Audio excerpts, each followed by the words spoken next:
so it doesn't work that way. Welcome, everyone, to a concurrent session. And this is an issue that's near and dear to myself. My name is Bernie Siegel. I'm the Executive Director of the Genetics Policy Institute and also the founder and co-chair of the World Stem Cell Summit. And it's always good when you're putting together a conference that my group does with a great program and planning committee that you can circle a few spots for yourself of a topic that is of great interest to you personally or to your organization, and also handpick some people that you feel are very important to articulate some themes. And one of the themes of this meeting is that it is not enough just to be an advocate for stem cell or embryonic stem cell research. And the great movement, consumer movement, where patients feel a personal stake in this, that it's a personal health issue, of course, is the wind behind the sails, pushing along economic development and things like Proposition 71, and it's very important. But that same movement that came about as sort of a reaction to the overreaching of the foes of embryonic stem cell research has united hundreds of individuals, thousands, if not millions of individuals, and many, many organizations, big and small, advocacy groups and medical philanthropies, to advance the field and educate people as to how NIH, the National Institutes of Health, works, how basic funding is needed. But as the field has grown, the realization comes that just funding research, as critically important as it isn't enough, is it? How are we going to translate this? As I said earlier in the program, if we can cure a mouse of diabetes, well, what good is it if we can't make it into a treatment for a human being? And that's why, as I have been involved in the advocacy movement, I was very honored to be asked to be on the board, the executive committee of something called the Alliance for Regenerative Medicine, a new lobbying organization that was really at its first meeting at the World Stem Cell Summit last year in Baltimore. And that group is an organization not only of industry representatives, but of organizations like JDRF, the Genetics Policy Institute, the ALS Association, and others that are looking beyond just funding basic research to the next stage of translation. And these things have to be commercialized. How are they going to be commercialized? How are we going to be able to create cell therapies? How are we going to determine issues related to cell standardization? So we're all working off the same playbook, right? How are we going to regulate and navigate the FDA highway? And it's not only in the United States, it's in the UK through folks like Chris Mason. And Chris, who is in our audience today, of course, is one of the original thinkers that talked about the need for a regen industry organization. So to an extent, there are many members of industry that are part of the Alliance for Regenerative Medicine. So this panel was created to talk about bridging that gap, how there is an overlap. If we look at them as circles, there's a middle here where you have patients and advocates and medical philanthropies, and you have industry, and why there is a need to work together and what that agenda might be. So I'm just going to, from standing here, introduce the panel and then call each one of the panelists up to give a brief presentation and overview of their perspective on the situation. And then we'll just have some cross-examine, some directed conversation with leading questions. Sorry, I'm still the lawyer. I can't stop. And then, of course, welcome audience participation as well. Our first speaker, and I'll call him up in a minute, is Michael Werner. And, of course, Michael is a partner at the law firm of Holland & Knight, but I know him as when I first met him, when I first time, when I was just emerging as an advocate and I was meeting the stakeholders. He was the vice president of the Biotechnology Industry Organization in Washington and headed their bioethics staff there. And Michael, I think, through his leadership and passion, made bio an important contributor in the fight to protect embryonic stem cell research in the United States and the world through that passion. Later on, he was a very successful consultant, and I also knew him as a director of the Coalition for Advancement of Medical Research in in Washington, which is a coalition of some 100 organizations that lobby for embryonic stem cell research. Many medical philanthropies and universities are members of that group, including bio. And now he is one of the founders and a managing director of the Alliance for Regenerative Medicine. So Michael is one of the few people that has the 360-degree view of things. Our second presenter is Mary Woolley. Mary Woolley heads an extraordinarily important organization, a coalition called Research America.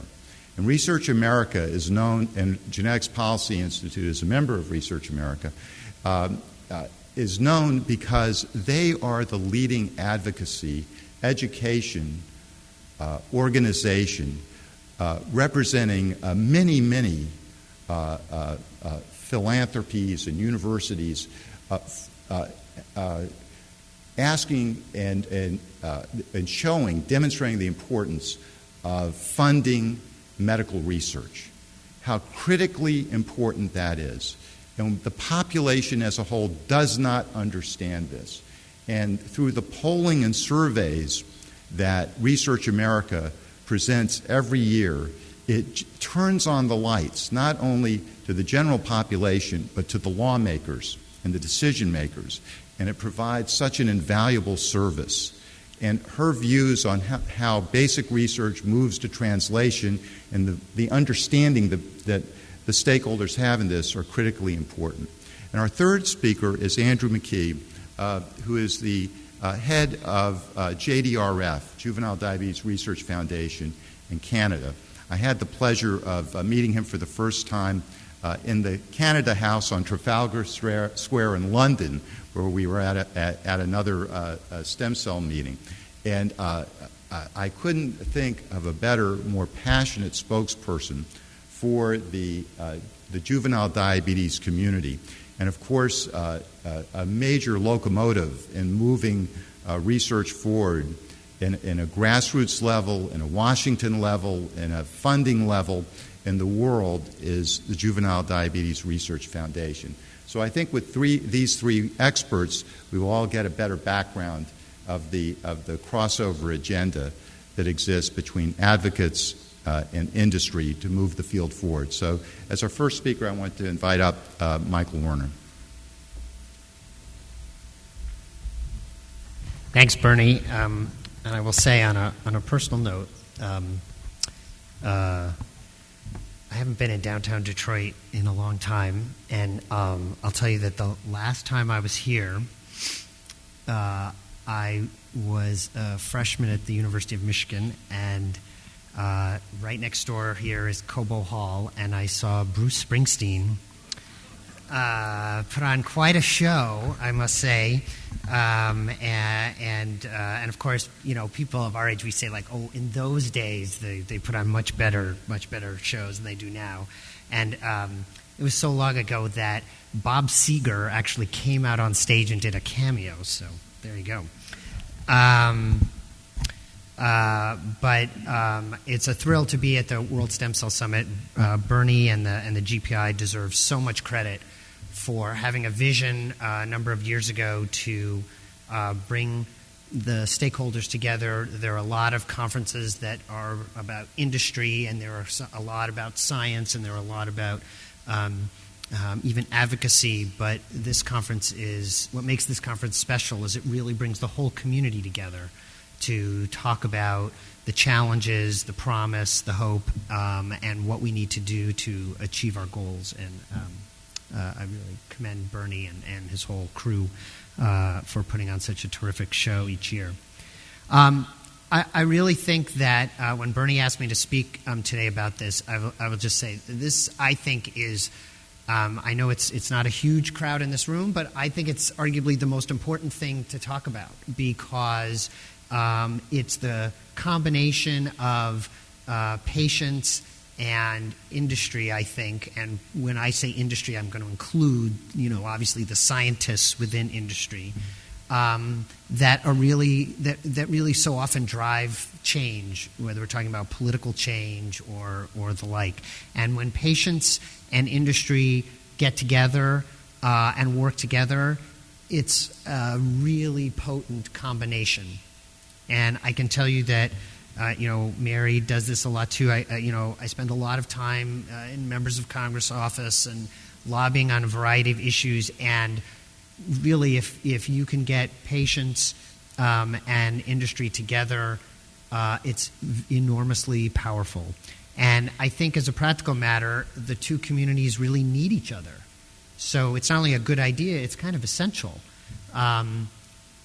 Because patients and industry, of course, have the same objective, which is getting therapies on the market that patients have access to, that are safe, that are effective, that will treat them, their disabilities or their diseases.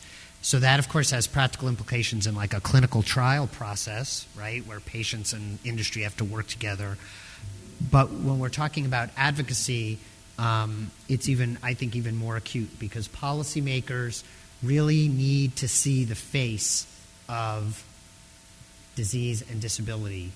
I know it sounds almost amazing, but I think it really is important to help them really understand just how important it is to support medical research, and particularly the kind of research that we're talking about in this conference. And the way they understand that is when you personalize it for them.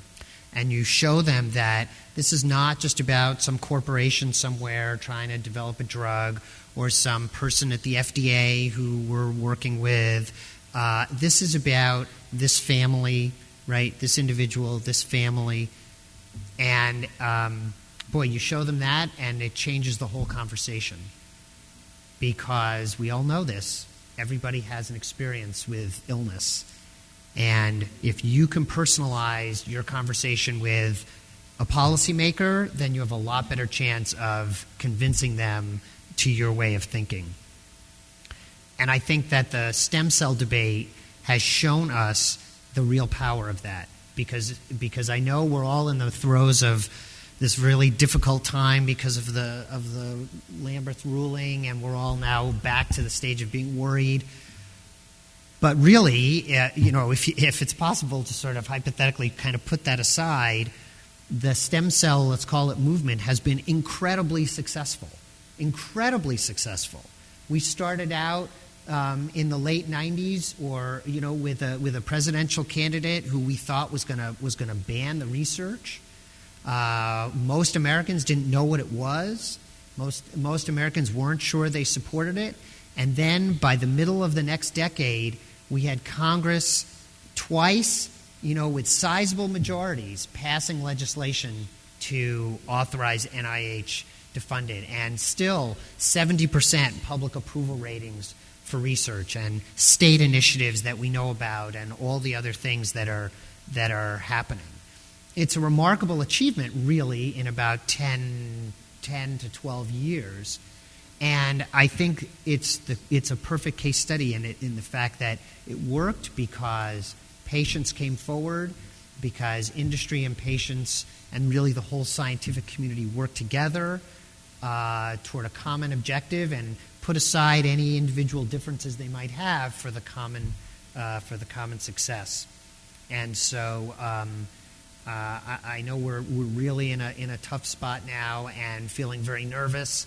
And I think it's the only way we're going to get out of it is if we do that again or keep doing it and keep showing policymakers that this issue hasn't gone away, that it's still really important because there's still a lot of people who are sick, there's still a lot of people who are disabled, there's still a lot of companies out there who have visions of how they're going to solve those problems, and we need to work together to make policymakers realize that.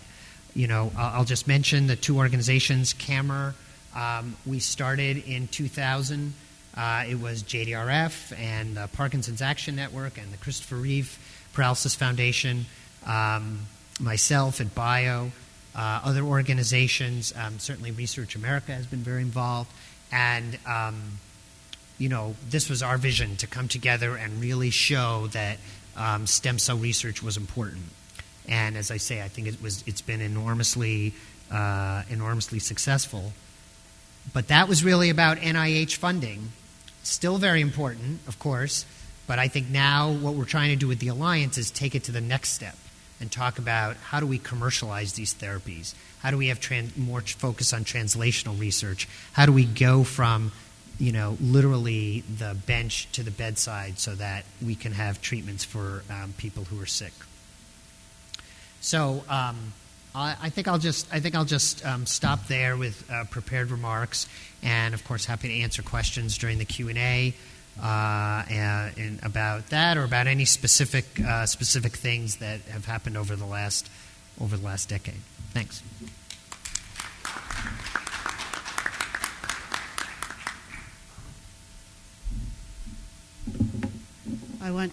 I'm Mary Woolley, and I want to add my thanks and compliments to you, Bernie, for all that you've done and continue to do in your leadership.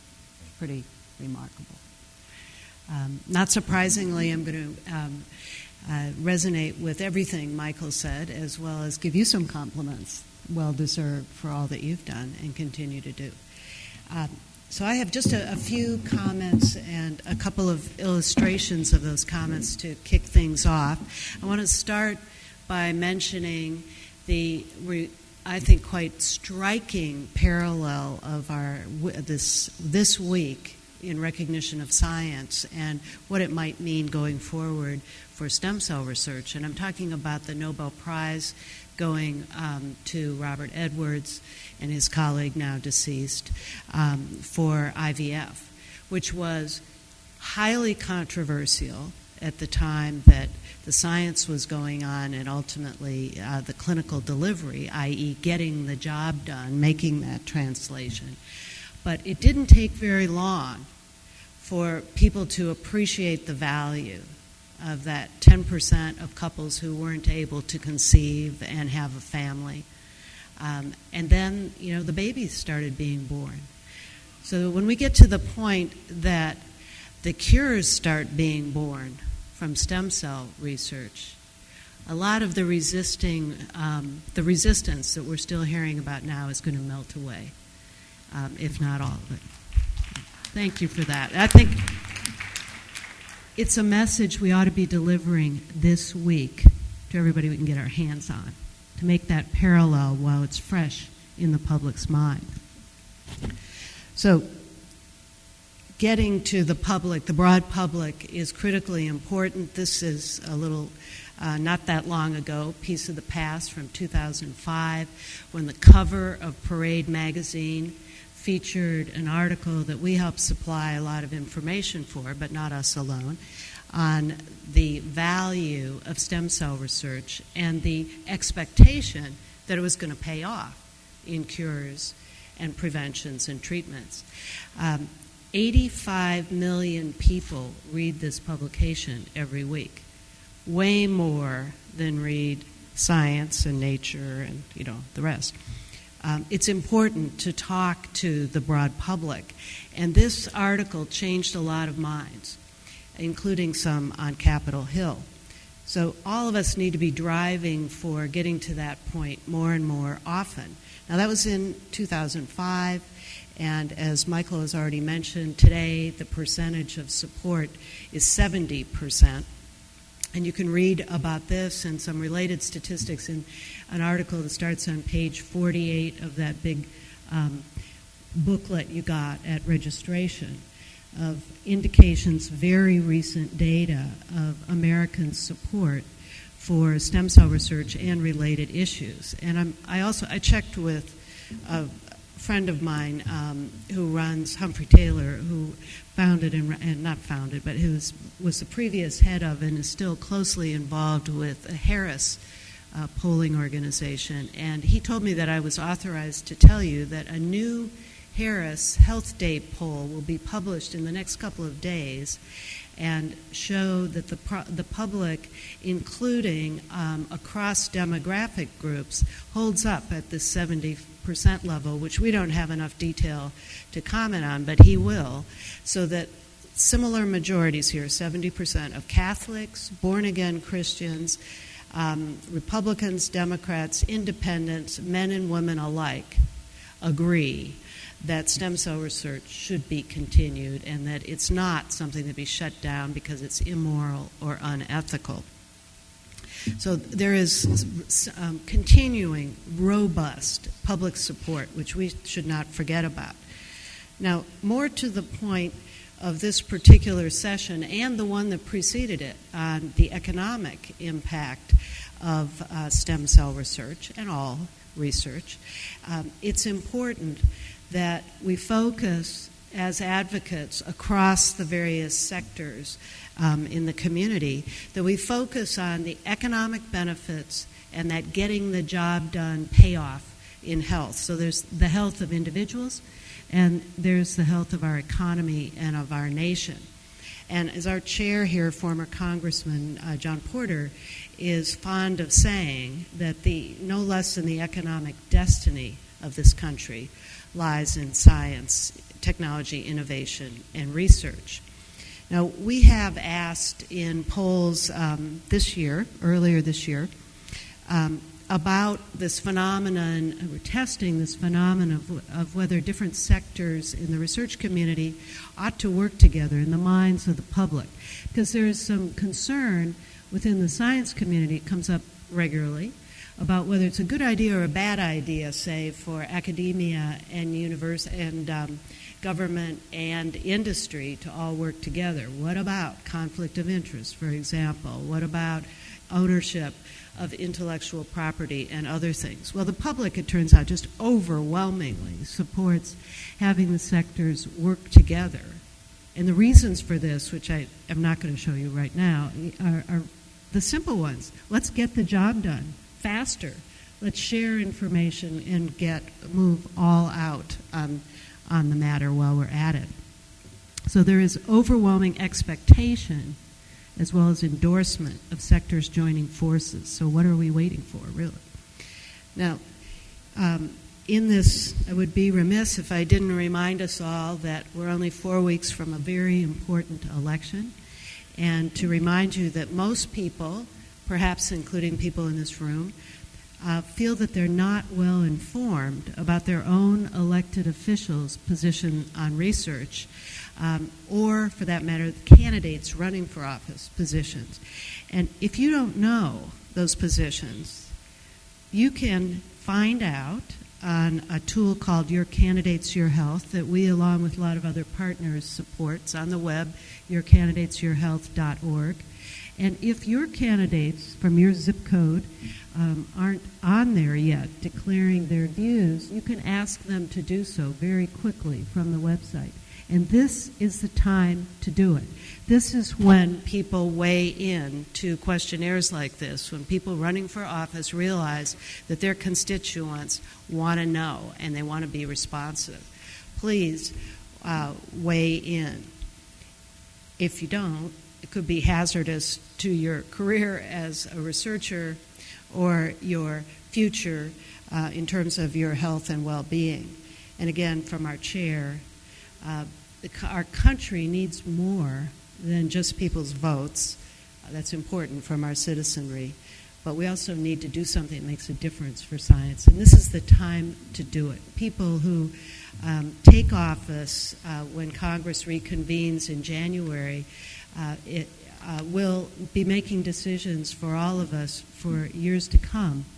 If they haven't heard from anybody in the community who cares about stem cell research before they are elected in November, why should they listen afterwards? We can do it. We can make a difference. Thank you.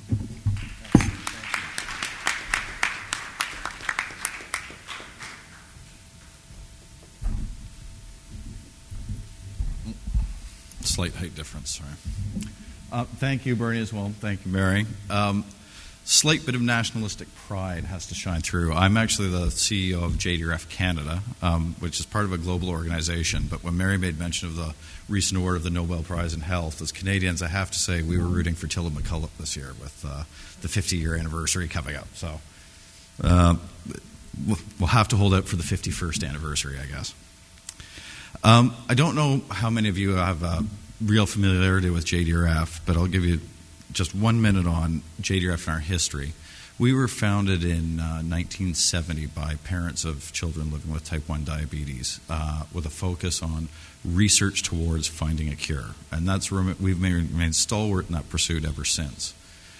Through our 35, 38-year-odd history, we've seen a number of iterations come to pass, but what we found we were best at for a long, long time was basic research and funding basic research. The challenge with only funding basic research were some of the challenges you've heard about today and through this conference, which that doesn't necessarily get cures or cure therapies out to the market. It's commonly referred to in the realm of diabetes as how many times we've managed to cure a mouse. In fact, it's about 174 different cures for mice exist right now in diabetes. The much maligned and easily forgotten rat has also been cured about 76 times of diabetes. At present, we don't have a cure for the human being. And that brings up the whole conversation around the funding valley of death, where good ideas go to die, and how do we bridge that valley. And Bernie kindly referred to that earlier. JDRF in the early 2000s started to look at that, and this was a real concern for us. In our history, we funded about $1.4 billion of research globally. We raise money to fund research in 5 countries around the world. We actually fund research in 22. And we really do believe that research needs to be a global effort. Research knows no barriers, no boundaries, and good ideas can come from anywhere. And so we're always looking for what that next step forward is and how we're going to progress it. And so in doing that, we said, what can we start to do to move some of these cure therapeutics out from the bench to the bedside, out of the lab? And we created a program in 2005 called the IDDP, or Industry Discovery and Development's Partnership Program, which is to address just that, Phase 1 and Phase 2 clinical trials primarily. And that's certainly one of the measures we stand by today. So in the early 2000s, we weren't actually funding any human clinical trials at the time as JDRF globally. As of 2005, we were funding 5 human clinical trials, and as of today, we're funding in excess of 47. Part of that, and a great deal of that, has derived from this industry partnerships program. So beyond funding academics, basic science, basic research ideas, which still constitute some 65 or 70% of our research funding out there, we are looking for ways to move those ideas out into the hands of corporations, because within Western society, that's the only way drugs, therapies, and devices are going to get delivered to the market. And that recognition has led to some great leaps forward. I mean, our IDDP program today has some 25 actively funded companies in it. We have funded in excess of 30 in the 5 years in the existence of that program. Not all ideas are going to work out. That's the very nature of research and development. But it remains a core focus of it. And I won't go through all 30 examples for you who we're currently funding right now, but that's been a very profitable and fortuitous program for researchers and for entities who just couldn't find that source of funds elsewhere. Governments weren't there prepared to fund Phase 1 and Phase 2. It was too early for the venture capitalists or for Big Pharma to become interested. And so JDRF, while we're a large organization of our own kind, fund in excess of about $100 million a year right now of research. Can't fund every great idea. I mean, we know the rule of thumb of somewhere between $500 million and $1.25 billion to take a basic idea through to commercialization, whether it's a drug or a device or whatever it may be. Well, with $100 million a year to spend, and the 1,000-odd investigators that we're funding globally, obviously we can't fund all those through to fruition. But we can make very impactful and very targeted investments in some of those strong ideas we see out there. And one way of doing that is doing that with a very cheap cost of capital. So when we do make an investment in a company, it could be in the form of a grant, but many times it's in the form of an actual investment that we're making in that company. And with that, we are looking ultimately for a small return that can then be reinvested back into our other research programs, assuming ultimate commercialization. And I'm sure that will come up in the questions as to some of the mechanisms how we do that. Interestingly, it's come full circle for us in Canada. Historically in Canada, we never had any government funding either.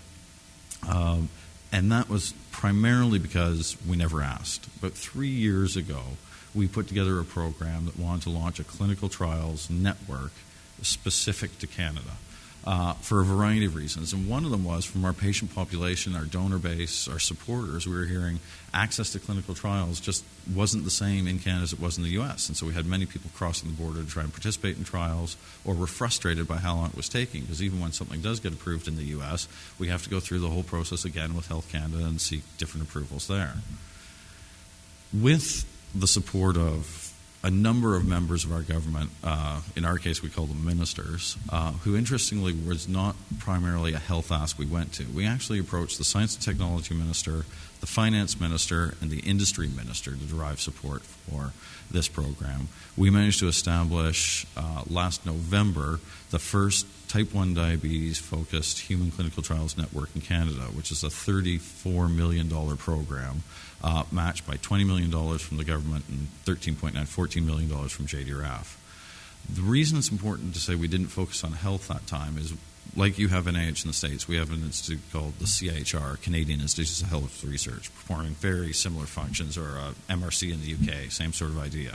And that's always been the primary source of research funding. In the last few budgets that have come down, there hasn't been any new funding for Health Canada specifically, but broadly basic science or basic research deriving from that. So we took a different approach, which was to pursue commercialization, saying with our focus on moving things into human clinical trials, not only can we create jobs, but we can help serve the Canadian government's agenda of reversing the brain drain, expanding the knowledge economy, and developing good science for the Canadian government. And so we were uniquely positioned to receive this government award, I guess, last November, which is now being implemented and rolled out. You'll see the first 3 Canadian trials coming to market before March 31st of next year. With that, I might leave that there and then let you start to cross-examine us, which I'm really looking forward to, Bernie. Thanks.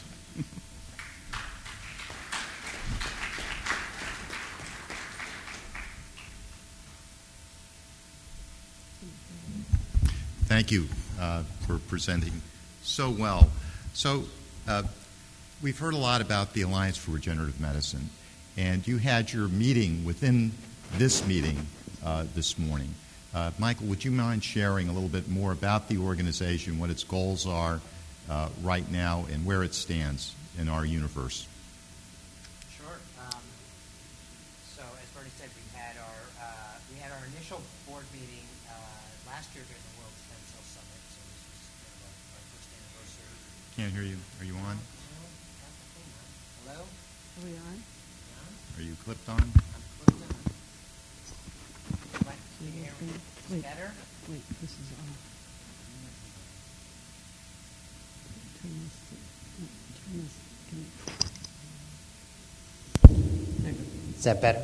Told us specifically, don't touch the box. I'm just saying. So we had a meeting this morning, and a couple of things. So first of all, our organization is growing. We have now over 60 organizations, patient advocacy groups, academic institutions, companies, investors, and anyone else who's interested. We'd love to have you. Sort of our goals, I think, are as follows. Number one, we're right in there pushing for Congress to take action on the embryonic stem cell issue.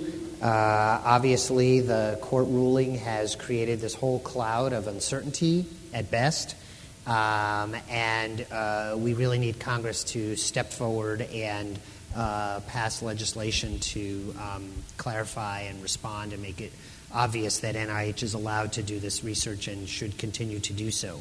So we did that we had a legislative day, and we had people come in, and we had a whole series of meetings on Capitol Hill, and we spread that message about a week and a half, 2 weeks ago. We're going to be doing that through the lame duck session and the recess as well. As Mary said, if really eloquently, if folks, either candidates for office, either because they're running for re-election or they're now running for election, don't hear from us now, then when they come in January, and they'll have all kinds of other priorities and all kinds of other folks who were very aggressively pushing them during the campaign season or supporting them during the campaign season, we will be pushed to the back burner.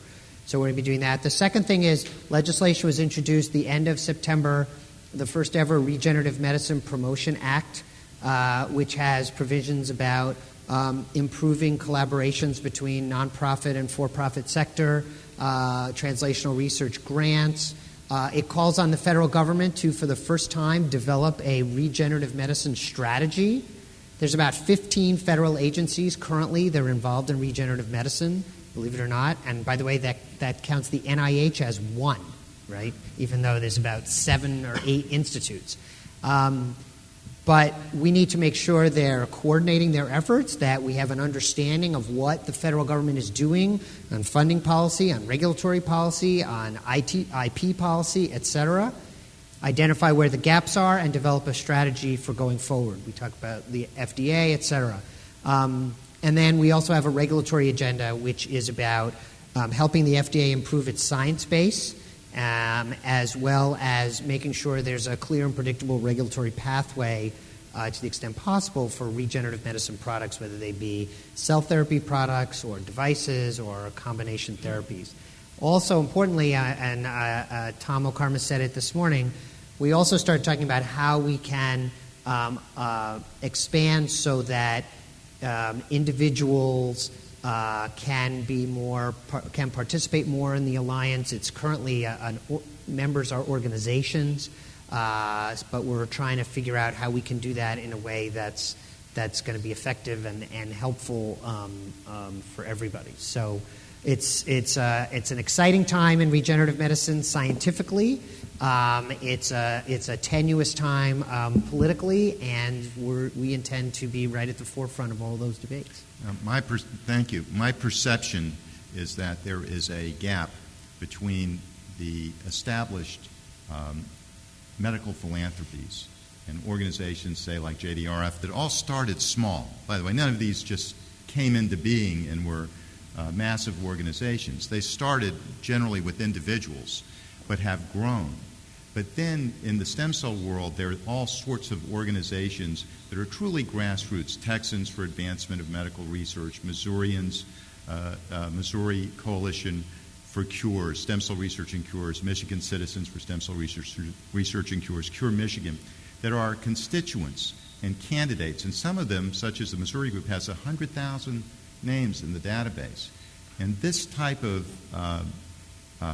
constituency is out there, primed to support not only the embryonic stem cell agenda, but the broader vision that's presented by ARMS. So if we can find ways collectively to tap into that energy, it would Absolutely. be hugely beneficial. And it's one of the purposes I like to think of this meeting, that we bring all of those types of folks together. So I'm going to invite the audience to participate. Don Reed, do you have a question, please? Yes. First, tremendous panel. JDRF, ARM is obviously going to be a tremendous force to recognize. Thank you so much, Michael, for starting that. My question is for Mary Woolley, whom I quote constantly. There's a statistic which I heard which says that the amount of money spent on incurable disease, chronic illness and injury, is $1.65 trillion, which is more than $1.6 trillion, which was the national deficit for last year. Do you know if that's accurate? It sounds right, Don, but I don't know. Well, thank you. It's disturbing, isn't it? It's a big Even if amount, it's close. and I think we can Even all if it's agree on close. that. Yeah. Alan Giacomo, go ahead. So thank you very much. Great presentations. The reference to the Nobel Prize is an interesting one because everyone should be reminded that the darkness that we have experienced over the last 30 years in the U.S. began with the decision at the Department of Health and Human Services that IVF was not something that the federal government should be funding in terms of research. So there's a very deep connection there. But beyond that, we heard a very eloquent presentation an hour ago from Chris Mason, who pointed out that cell-based therapy is the fourth leg. You've got medical devices, you've got drugs, you've got biologics, and now we have cell therapy. each one of those three legs, those prior three legs, has its own set of alphabet soup industry organizations representing it. Each one has its own special set of issues, which is why you have those organizations for each of those entities, each of those groups. What makes cell-based therapy special in terms of the special issues that have to be dealt with by organizations like ARM? So that's the question. What's special about cell-based therapy from a policy-making standpoint that we all need to hear about to help communicate to others? Well, I think there's a couple things, and we'll talk about cell-based therapy broadly here for purposes of this discussion. So certainly from the perspective of, if you think about embryonic stem cell research, it certainly had its own set of challenges, scientific challenges, as well as political challenges. Some might say ethical challenges too, depending on how you think about that. So, and I think those challenges kind of fell between the cracks of sort of what was sort of established, which I think is not completely unusual when you think about new technologies, particularly new scientific technologies. All of those categories that you talked about and the various organizations who have been formed to represent them or to work in those spaces, a new technology comes, and so it has its issues, but then the world sort of changes, and I think often, particularly when the world is changing rapidly, like it is in this area, from a perspective of science or even law or regulatory policy or ethics, I think the older paradigms have a hard time keeping up because they kind of have their established ways of doing things and their established constituencies and their established, kind of rules and regulatory frameworks. And that's fine, and they work reasonably well in all their situations. But I think when you're talking about a new technology like stem cells, or when you're talking about cell therapies, I think the scientific issues, I think from a company perspective, the science issues, the manufacturing issues, the processing issues, the delivery of the product kind of issues, the site of the delivery of the product, who's going to do it and where, using what kind of machine. Is this something a patient's going to take, like an insulin shot or something, or is this something that a doctor has to prescribe? I think all of those things are sufficiently new and complicated that it requires, if not its own paradigm, sort of from the regulatory perspective, at least a modification of the existing one. So I think that the reason it needs its own is because I think the legal issues, the ethical issues, and the scientific questions are new and don't quite fit into the boxes that were created any number of years ago for the technologies that came along in that particular time. Anyone else in the panel have any comments on that? I think that was a great explanation. Yeah, thank you, Michael. That was really good. Thank you. All right. Danny. It's always like the same cast of characters who come up for the questions. My favorite cast. Right. Thank you. My question goes to, it's kind of a two-part question, so here, and anybody on the panel can answer.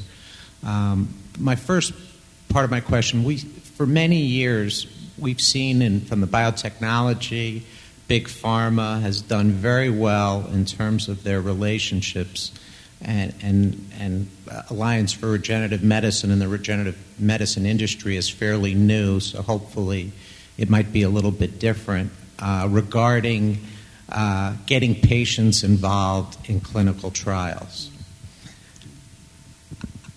I want to know how we can do a better job now from a regenerative medicine, and I know it was talked about today, about really truly organizing a advocacy program where I think with all the issues that you mentioned, Michael, that are happening in Washington, how we can coordinate an industry, be it the Alliance for Regenerative Medicine, the industries within it, can organize a way that we can all get together at some point in Washington and do something together, I think would be very, very helpful. And many people in this meeting really want to be involved in that, because what happens after these conferences, every year we all go our separate ways, and we don't come back together again really until this meeting. So hopefully I would challenge you guys to kind of think about doing something like that. That's number one. And then the second thing is,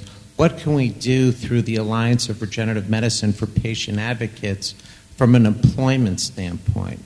Because many of us would like to have a seat at the table with a company or with a university to kind of help our causes, and I think to be frontline soldiers from an employment standpoint too. Because if you look at the Bureau the Labor Department every year has the leading groups of people that are mostly unemployed, or people with disabilities, or people with disease who are below the poverty line, meaning they only make about $10,000 a year. So how can we improve that also? And I leave that up to all of you to answer. Some broad questions there. Mary? On the topic of clinical trial participation, and it sounded like there were a couple of things going on simultaneously in your question, but I can speak from experience again with polling, and not only our own but others, that the main stumbling block to accrual of patients in clinical trials is that they haven't been asked to participate. You can blow by all the other explanations, rationales, excuses, and all the rest of it. That's the truth. So in just extrapolating from that to a community like this, where there's palpable willingness, interest, drive, networking that together, second part of your question, I think, seems to me quite doable. Not that I have any particular expertise in this, but I know other people have done it. The pediatric oncology community, famously, the AIDS community, HIV/AIDS community, the Cystic Fibrosis Foundation have figured out how to do this, adding huge value for the patient at the same time that they're driving the research with incredible success. And think about pediatric oncology in particular. It used to be a death sentence for sure and is no longer. Whether that could be done or should be done in Washington or otherwise, I can't respond to. But to the extent that I personally and our organization can help, if only to connect you to other people we know who are doing that sort of thing, we'd be delighted.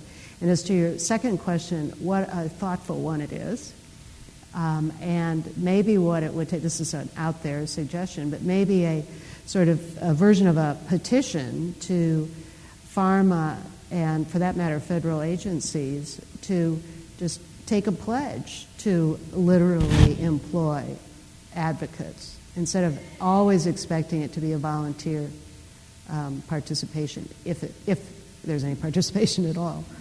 I think it's very interesting. Yeah, and I'll just give you one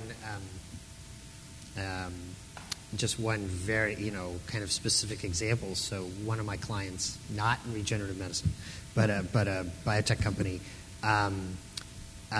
their Washington office, each year has an intern, right? Not an unusual thing. Well, they strive to get a patient who is on therapy with their product, typically, to be the intern. And so I can just tell you that this past year, when I did a lot of work with them, this young man who was a college senior, this was he suffers from a very rare genetic disease, was in the office, and it was really, and the company, so the company brought him in as an intern, and I think just the whole it was like one of those win-win-win situations. The people in the company found it completely rewarding to be working with this young man, because from their perspective, they'd labored a long time to develop a therapy to help people, get back to work and live a normal life. And here they were coming to work every day with somebody who was kind of living, that way because of their product. And of course, for this guy who's now going to law school, this was just a fantastic experience. And crassly, when you'd go to Capitol Hill on lobbying visits with him as both the representative of the company, right? So had all the information about the company, but also afflicted with the disease. It was very powerful. I can assure you that here was this patient who believed in medical research. And was on this therapy, and it saved his life, and here's why we have to support policy X, Y, or Z. So, I don't have a specific answer for you, but I think it's a great idea, and I think maybe we can encourage it, at least on a small scale, companies to start to maybe figure out ways they can implement little projects like that, and then see where it goes. Andrew? Yeah. To your first point about clinical trials and enrollment around clinical trials, I'll pick a very specific example, actually.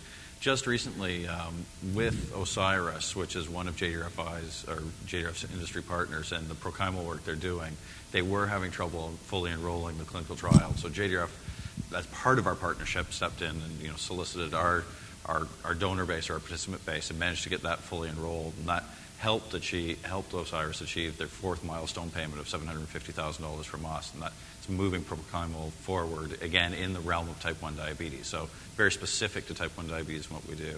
In terms of employment, we, as JDRF, solicit people broadly to apply for any of our positions. Interestingly, with our focus on type 1 diabetes, I'm surprised, and I can only speak in a Canadian context. I don't know the statistic for the States, but we're about a 100-person organization in Canada, and it's less than 10% of our employee base has type 1 diabetes. It's not for lack of interest in hiring them. We'd actually love to have more participants. Our volunteer base is heavily influenced by type 1 diabetes, but we just don't see that many applications for the jobs, primarily because they don't want to be fundraisers, I don't think. And that's a big part of what we do as a Canadian organization. In the more scientific roles, tremendous interest.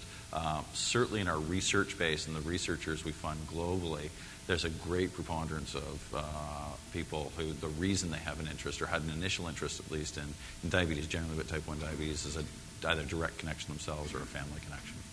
Thank you. Thank you. Bob? Thanks.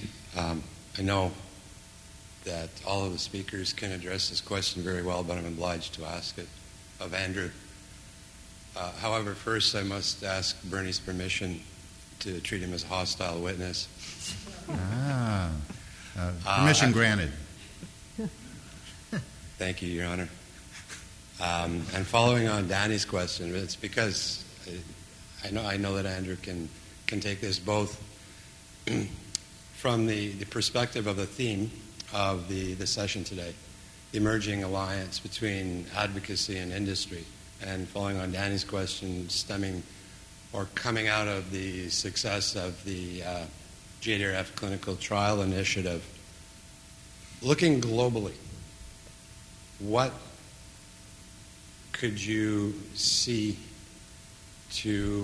for other governments to consider in bringing their support? How can we convince governments around the world to bring their support to supporting the translational research, Valley of Death, various other names, but in the government's own interest, not just because healthcare is a worthy thing to do. More specifically, how do you keep a government engaged, let's say for 5 years or 10 years, on an ongoing funding basis? Thanks, Bob. That was certainly a challenge for us in the Canadian ask when we first went to the government. We went with our clinical trials network proposal, a 5-year pan-Canadian ask. the nature where the funding derived from was actually out of the stimulus budget. So we managed to divert funds away from new roads and bridges into the field of medical research. And that primarily arose because we weren't making a health ask at the time. Within the broader JDRF network, our proposal has been modeled by other elements of JDRF. So both the Australia and the UK are making similar asks right now on using a fundamental economic argument, economic benefit argument of their governments. Beyond health research is important, it's good to do, type 1 diabetes specifically isn't as big as type 2 diabetes or as big as some of the other diseases out there. So when governments are making those decisions on how many of my constituents does this affect and ultimately how many votes does that garner, you have to make a very solid argument. And since the announcement of our trials network, the existing Canadian government, who are the ones that brought it up, have really been promoting our proposal or our clinical trials network as a means for economic development, a means for, in any Western society, we're talking about a highly educated community who are seeking those jobs, seeking advancement. As we're losing basic manufacturing jobs and everything else, what's going to replace that? And the realm of medical research is very, very important and resonates with other elements of government outside their health departments specifically. Thanks. Thank you very much. A comment I might add. I'm just back from a very recent trip to Stockholm where it helped launch the equivalent of Research America for Sweden, Research Sweden. And one of the things they share in common in their vision and goals is convincing political actors to take that longer view. It's a concern in Sweden as well, just as losing industry, brain drain kinds of concerns are concerns that we have here and we have in Canada and everywhere. So they are driving home, or hope to drive home the message that's similar to a little bit of what I was talking about earlier and others have alluded to, that investing in research is investing. It's not a cost, a one-year cost. We have to change the way we think about it, and that means, among other things, we all have to change the way we talk about it. And simultaneously work something that will be very difficult to achieve, I would be the first to say, I'm sure Michael would agree, which is a change in the way U.S., particularly, which I know more about, funding of research in stem cells and all other things, from a yearly appropriation basis to more of a capital investment. Would take a lot of heavy lifting.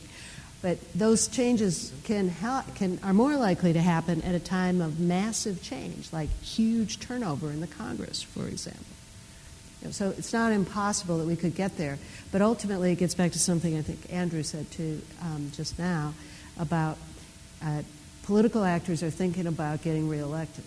And so if they hear from their constituency about the value over more than a year or 2 years, and they hear from them over and over and over again, every town meeting, every time they pick up a local newspaper or listen or have an editorial board meeting or they're on talk radio in their home district or state, they hear about this issue. It starts to, add up in their own minds because they're probably mostly there anyway. They're no different than the rest of us. They have health concerns. They have economic concerns for their families. So enough said. I'm repeating myself. Any other comments from the panel? I want to thank this panel and for their expertise.